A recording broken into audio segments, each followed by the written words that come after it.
are we making today? Glow-in-the-dark jelly or Jello. Wow. Today we're making jelly or Jello glow-in-the-dark specimen jars. So you're going to need a specimen, make sure it's clean, a packet of jelly or Jello, the powdered version. You're going to need a jar, some boiling water, and tonic water that contains quinine, because quinine is secretly luminescent. Okay, Elizabeth, when you're ready, you can open our packet of jelly and pour it into the jar.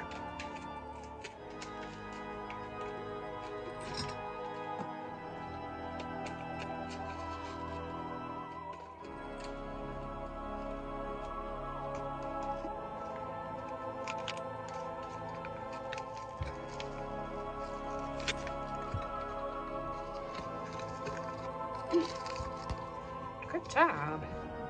For this experiment, you're going to make the jelly according to the directions on the package, so use as much boiling water as it says, but then the cold water portion of the recipe, you're going to replace with the tonic water.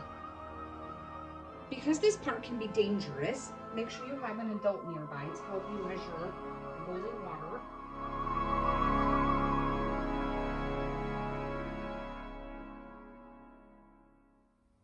Once you have poured the boiling water into your jar, you want to slowly and carefully mix it with the spatula until all of the powder has dissolved.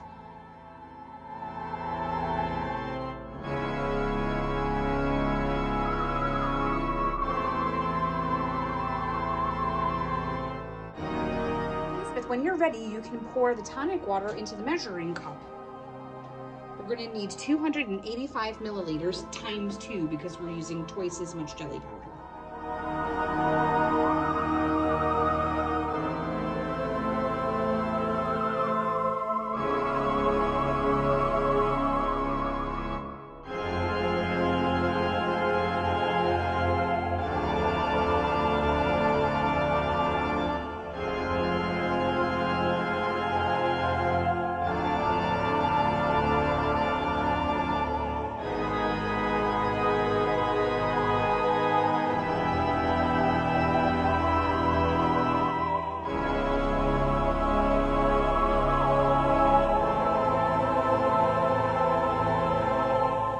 Once you have added both the hot water and the cold tonic water and given it a good stir, it's time to close the lid and put it into the refrigerator to cool down.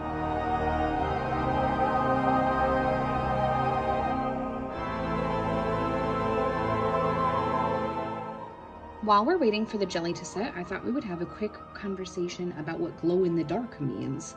Things don't just glow in the dark on their own, they are something called fluorescent. Things that are fluorescent glow in the dark once they've been exposed to ultraviolet or UV light. Ultraviolet light is at the end of the spectrum, so it's after the colors that we see in a rainbow: red, orange, yellow, green, blue, indigo, violet. Those are colors that we can see with our human eyes. The ultraviolet light is something we cannot see with our human eyes. Some insects can see ultraviolet light, but we cannot.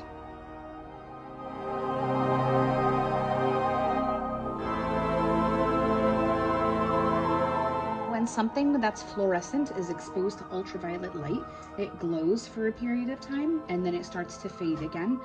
When you want to reactivate that, you can re-expose it to the ultraviolet light and it comes back again.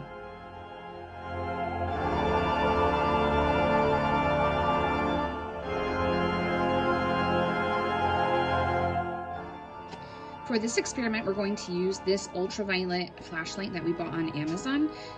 Ultraviolet light is purple. It's important not to shine it into your eyes because it can be dangerous. This is the effect that you get when something is fluorescent and it's under a UV light. See how the tonic water glows because the quinine is fluorescent? That's the result that we're looking for in our jelly today. Okay, we've taken our jelly out of the fridge for right now. It's at an intermediate stage where it's not quite a jelly yet, but it's also more solid than a liquid.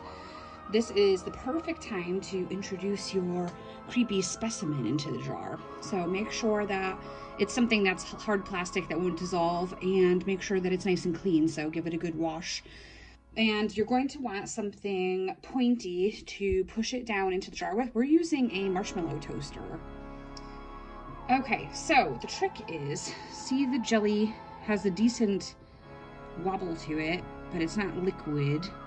You want to be really careful.